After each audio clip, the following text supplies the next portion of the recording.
What is going on, guys? Carter here with Edged Mindset, coming at you with another unboxing video. This one's going to be fun. Stick around for this one, because it should be kind of, we're going to have a laugh, I think, on this one. So, story goes, this knife was announced from Maxace. I was like, ooh, I got to have me one of those. Popped up for sale. I was able to jump on it and grab one. Cool. From White Mountain Knives, who are awesome, by the way. Really like them. And just today, just about an hour ago, Metal Complex posted a video of this knife, which is the Maxace Hydra, on his Instagram, and he pointed out how the name is misspelled in the knife itself. So I am really excited to see. I'm assuming that that's the case with mine as well. That's going to be awesome. So Maxace Hydra, we've got your spare parts right here, which is always really cool, especially these screws. They're not going to break on you, but you can lose them. You take this thing apart to clean it or do some stuff, you lose these screws. It is so nice to have extras. The other parts, you know, probably won't need them, but still kind of cool. Microfiber cloth. We've got your card here. Nothing too special. Let's get on to the knife. Now, the one Metal Complex had was the other version of this with the blasted handle. I went with the darkened titanium Stonewash right here with the light blasted inlays. No slop on that detent. Ooh, that is smooth. That is really, really smooth. Look at that blade. Wicked compound ground. Recurve, very Nightmare, right? Nightmare grind Strider-esque with this recurve section right here. Very, very cool. I also really like these thumb studs.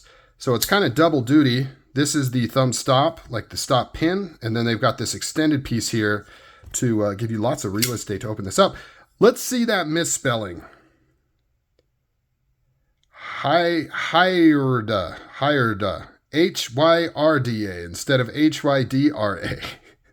They misspelled the brand or the make of the knife on the knife itself. Oh man. Yeah, I know what you guys are screaming in the comments down below. That's China for you. That's what you get when you buy from China. That is just crazy, though. Maxace, man. You know, it wouldn't be as crazy on some other brands that I buy, some other Chinese-made knives that I buy. But Maxace has been around for a while. They go to knife shows in the U.S., right? Like, why was this not proofread? Why was this not sent to somebody to say, you misspelled the name of the knife on your own knife? Luckily, it's not super visible, right? It's not on the blade. Shout out to not putting a bunch of billboarding on the blade, right? Honestly, there is nothing on here. No steel marking that I can see. No information whatsoever plastered on this knife, just on the inside there. So, now that that's out of the way, this thing is freaking awesome. Let's check that lockup. Pretty good. Little bit of slip there. That may break in, you know, once it starts to take hold. But I've noticed that on Maxace, these inset liners here, I mean, this isn't really a bolster lock, right? It's kind of the separate piece that's in there. I may want to take this apart and give that a little more tension, because you can kind of hear it there. I'm getting a little bit of slip. So that's not lock rock, right? It's not shaken. It's not actually loose. Like, that feels tight. But if you really give it some pressure, you can feel this lock bar like pushing out just a little bit. So I might tighten that up, but everything else on this is so cool. Let's take a look at the visuals here. So much going on, just like Maxace likes to do. I love this kind of spine looking thing on the back here with all these different interlocking pieces. How cool is that? And then this with like ventilation holes coming on the back. So much going on. Talk about a futuristic looking knife here. Let's check seems to be good retention. Looks like it might be a pocket shredder though, with all these grooves. I'll have to wait and see on that. You've got decorative inlays here. I like that stone washing. You've got satin pivot collars, which is really cool. Man, this thing is smooth as butter. Running on bearings, of course. This is Magnacut. Yes, this is Magnacut. And from what I understand and what Maxace has said, their Magnacut's okay. It's not top tier. They run it softer than they should. It's debatable whether or not how they're running it actually brings any of the specialness at all out of the Magnacut, or if it essentially just makes it like M390 with how they're heat treating it. Not quite sure. People say one way or the other. They're not getting the max out of it, it seems like, because they're running it, I think, 60 to 62 instead of 61 to 63. But it seems like it's still providing some benefit. But what's cool about it is they've been very public. Ooh, can you front flip this? No. No. They've been very public about this. They did like a social media post saying, hey, some people are asking about Magnacut and how we're doing it, and if it provides any benefit, blah, blah, blah.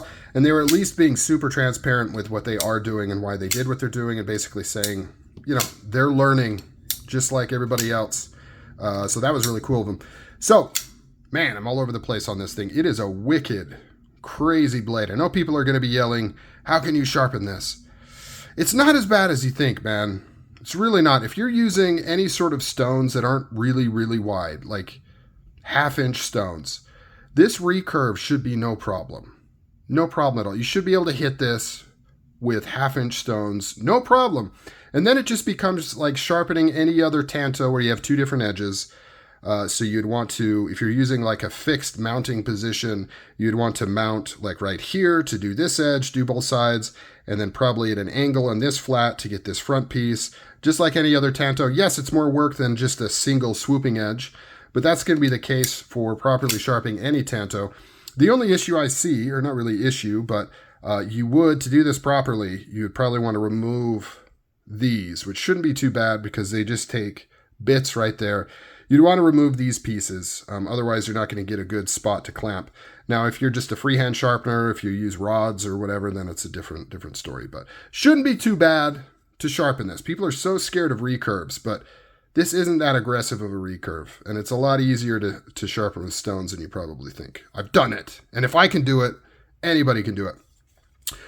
The first thing I noticed with this is it's fairly thin in the handle. For how big it is, it's fairly thin in the handle, and it feels amazing. The ergonomics on this thing are outstanding. It's like a nice, warm handshake. It feels really, really good. Outstanding on the ergonomics there. Let's do a quick size comparison. I don't know if I'm doing a review or what. It's supposed to be an unboxing. So pretty big knife. Just like Maxace likes to do. I think it's 3.75 inches, somewhere around there. Almost 4-inch blade. Really cool. Looks like bead blast on that primary bevel, which is, you know, fine. It's fine. Bead blast, fine. Satin flats. Really like this dark with the light highlights. I like that there's no tool hole on the front of the pivot here. I love all this stuff. I know it's not everybody's cup of tea, but I think it looks really cool. So cool, and it doesn't affect the functionality. Not this stuff. It's just extra flair. So this looks like backspacer, and then it goes through these holes right here, and then they've got these extra pieces that look almost like a spine or a chain link. That's pretty cool. This one's good. I really, really like this handle design. I like it a lot. I like the size a lot. I really like just about everything about this. What I wish Maxace would do is take some of these stronger designs they have and do different variations, like do a different blade, do a full drop point, you know, do a DLC. They don't seem to really do that. In fact, they only on occasion come out with V2s of their knives where they will sometimes modify some stuff. But for the most part, they kind of come up with a knife, they release it, and then it goes away for a long time. So if you want one of these, they're sold out right now, but there'll be more if you want one of these, or at least they're sold out in the States, as far as I know. You can buy them direct from Maxace. I would get them. You know, if you have your eye on this, you got to get these because they'll dry up and they'll go away and you can't find them. And that's no fun.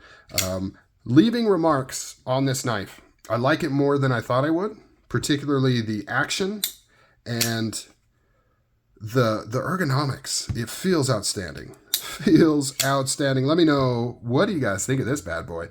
I'll see if I want to do a full review on this one. Sometimes I do, sometimes I don't. Depends on how much I cover in the unboxing and if there's anything noteworthy that I kind of discover as I use and play with the knives. But comment down below. Appreciate all you guys. You're awesome. Take care. I'm out.